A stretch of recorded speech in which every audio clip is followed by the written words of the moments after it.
Bismillahirrahmanirrahim. Assalamualaikum warahmatullahi wabarakatuh. Alhamdulillahirrahmanirrahim. Wa bihi nasta'in wa la umuri dunya wa din wa salatu wa salam ala asyrafil anbiya'i wal mursalin wa ala alihi washabihi ajmain. Qala rabbi shrah li sadri wa yassir li amri wa hlul 'uqdatam min lisani yafqahu qawli amma ba'd. Pertama yang kami semua hormati yakni dosen pengampu pada mata kuliah Filsafat Pendidikan Islam yakni Dr. Andewi Suhartini MAG. Puji syukur kepada Allah Subhanahu wa taala yang memberikan kita beribu macam nikmat, di antara nikmat sehat, nikmat iman, nikmat Islam, dan yang paling penting yaitu nikmat istiqomah dalam iman takwa kita kepada Allah Subhanahu wa taala. Selawat serta salam tanpa juga kita limpah curahkan kepada junjungan alam baginda Nabi Rasulullah Muhammad sallallahu alaihi wasallam. Baik, pada video ini kami dari kelompok 3 yang beranggotakan 3 orang.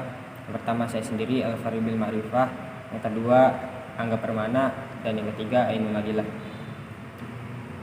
Kami akan presentasikan hasil dari diskusi kelompok kami mengenai tema yang berkaitan dengan pandangan filsafat pendidikan tentang Tuhan, manusia, masyarakat, alam, serta ilmu pengetahuan. Saya selaku moderator dan juga pemateri pertama, kemudian Angga Permana selaku pemateri kedua, dan Ainul Nadilah selaku pemateri ketiga. Baik, untuk pemateri pertama yakni saya sendiri akan menjelaskan mengenai pandangan filsafat pendidikan Islam terhadap Tuhan. Jadi Tuhan itu menurut Yusuf Musa sebagaimana dikutip oleh Toto Soeharto menjelaskan bahwa salah satu filosof Islam yakni Al-Kindi mempunyai konsep dalil al-hudud yang mengungkapkan bahwa alam semesta ini betapapun luasnya dia itu terbatas. Alam semesta ini mau berapapun luasnya dia itu terbatas.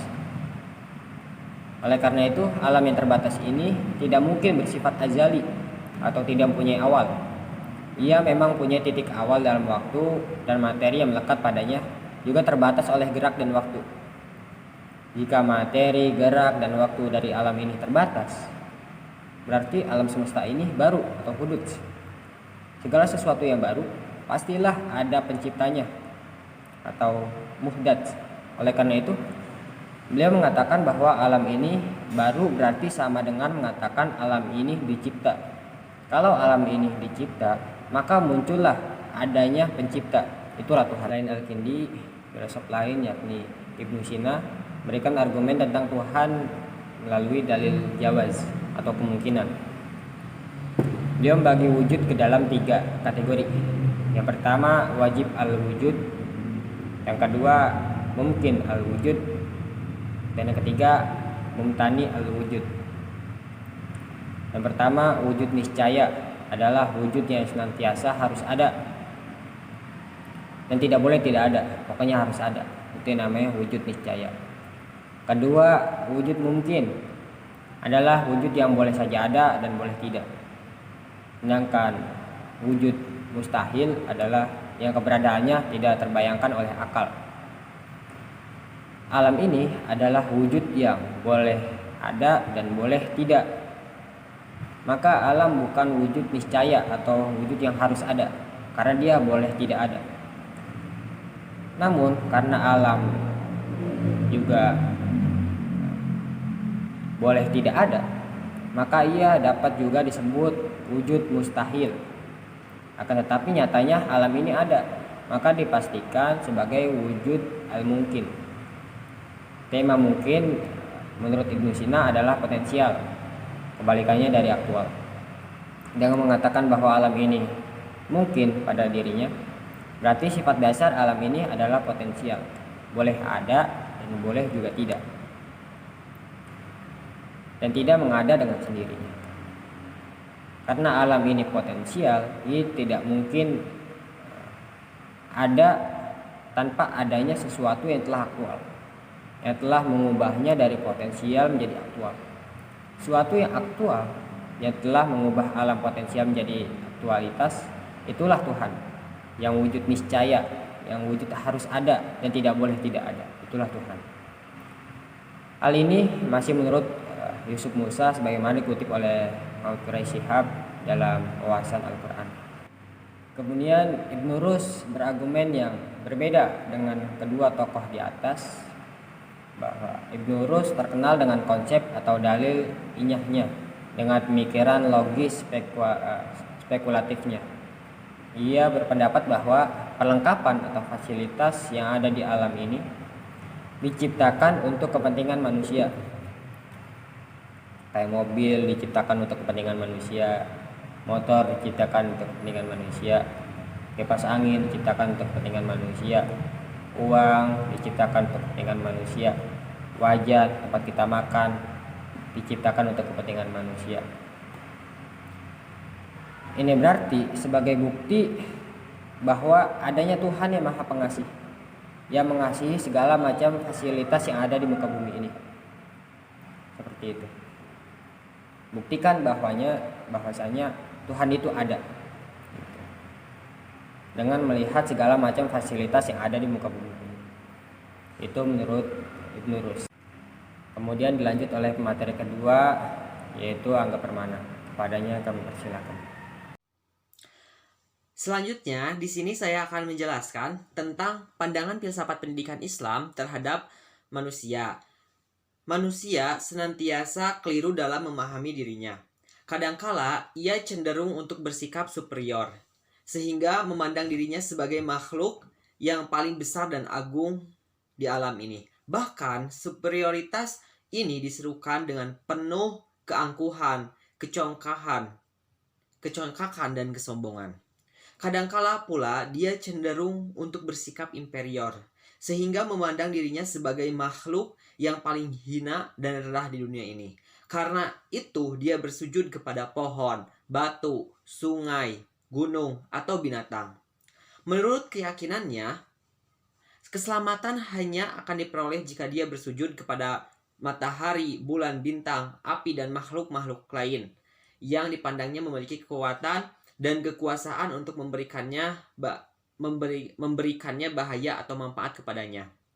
Nah, Islam telah menjelaskan hakikat dan asal diri manusia, keistimewaan dan kelebihannya, tugasnya di dalam hidup, hubungannya dengan alam, serta kesiapannya untuk menerima kebaikan dan keburukan.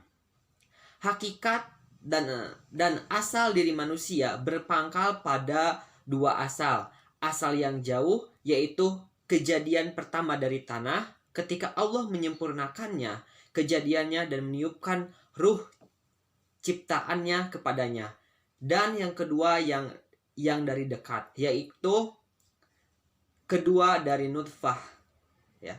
Di antara yang memuliakan dan melebihkan manusia adalah bahwa Allah telah memberikan kepadanya kemampuan untuk belajar dan berpengetahuan, serta membekalinya dengan segala peralatan kemampuan ini. Tugas paling luhur manusia ialah beribadah kepada Allah Subhanahu wa taala. Intinya, manusia dari Untuk selanjutnya, saya akan menjelaskan tentang pandangan filsafat pendidikan Islam terhadap masyarakat.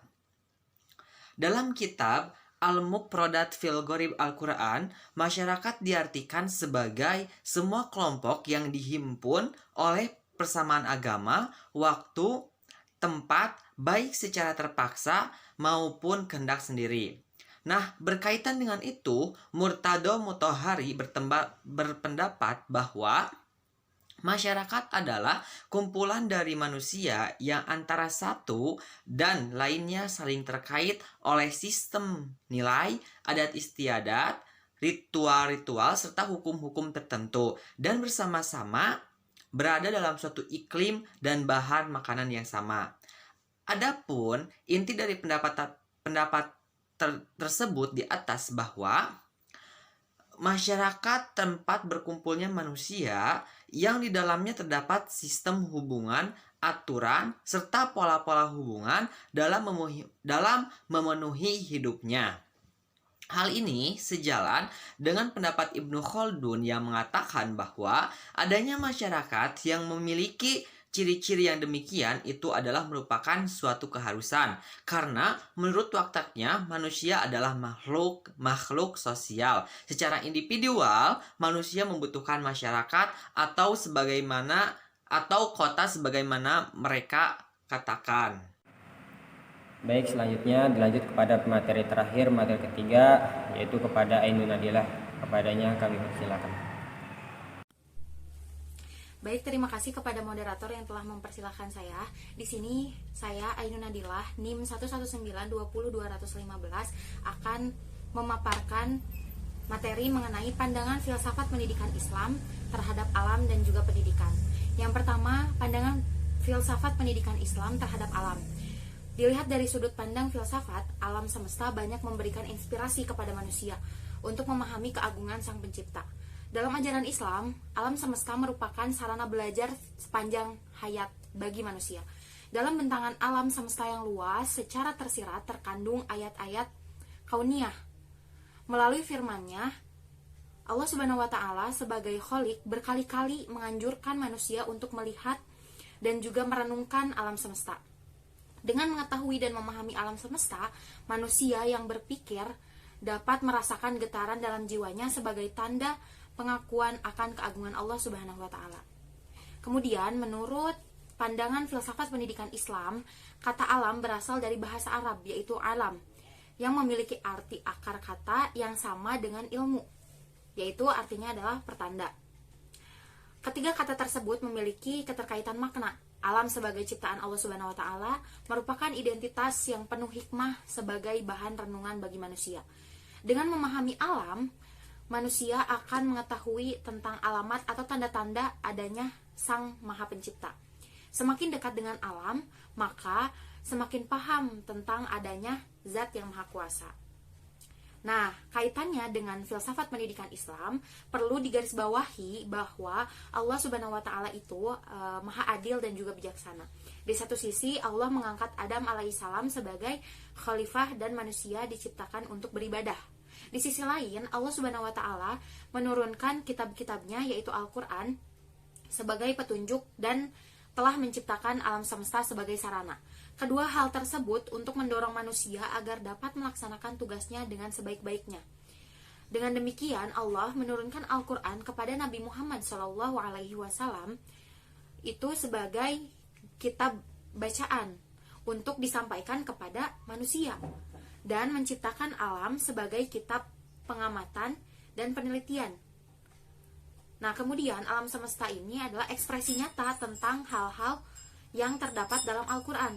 Baik Al-Quran maupun alam semesta, kedua-duanya itu memiliki sumber agama dan ilmu pengetahuan yang sama-sama bersumber dari Allah Subhanahu wa Ta'ala. Nah, itu tadi yaitu pandangan filsafat pendidikan Islam terhadap alam semesta. Yang selanjutnya yaitu pandangan filsafat pendidikan Islam terhadap ilmu pengetahuan.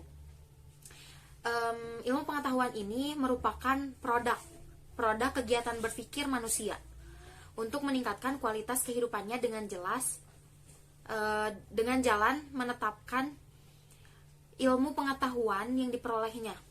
Ilmu pengetahuan yang sudah ada itu akan melahirkan pendekatan-pendekatan baru dalam berbagai penyelidikan atau penelitian, dan penelitian akan melahirkan ilmu baru. Apabila dikaitkan dengan hakikat manusia yang memiliki potensi akal dan selalu memikirkan tentang cara-cara memecahkan masalah yang dihadapi, maka ilmu akan terus berkembang seiring adanya manusia, seiring sepanjang manusia itu ada. Seperti itu. Nah, kemudian berkenaan dengan cara memperoleh ilmu pengetahuan, pada dasarnya ilmu pengetahuan yang dimiliki manusia itu diperoleh melalui akal dan juga indera. Tetapi tentu saja tidak begitu dilihat dan didengar langsung menjadi ilmu pengetahuan. Tetapi ada proses yang dilalui, yaitu melalui sistem yang sistematis dan juga berkaitan, sehingga memiliki metode tersendiri. Di antara metodenya adalah ada metode induktif, kemudian ada metode deduktif, ada metode positivisme, ada metode kontemplatif, dan juga ada dialektis. Melalui kelima metode tersebut, epistemologi ilmu pengetahuan tidak terlepas dari bagaimana cara memperoleh ilmu pengetahuan itu. Nah, kemudian dalam perspektif filsafat pendidikan Islam, ilmu itu memiliki kedudukan yang tinggi. Hal ini mudah dipahami karena dapat mengantarkan seseorang pada posisi yang tertinggi atau membawa seseorang itu dapat mendekatkan diri kepada Allah Subhanahu wa taala. Bahkan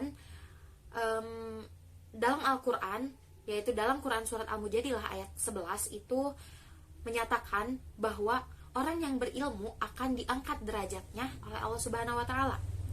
Nah, dengan demikian, dengan memiliki ilmu pengetahuan, manusia akan dapat menjalani hidup dan kehidupannya secara terkendali, dapat menentukan arah dan juga sekaligus memiliki kemampuan untuk memilih arah yang benar.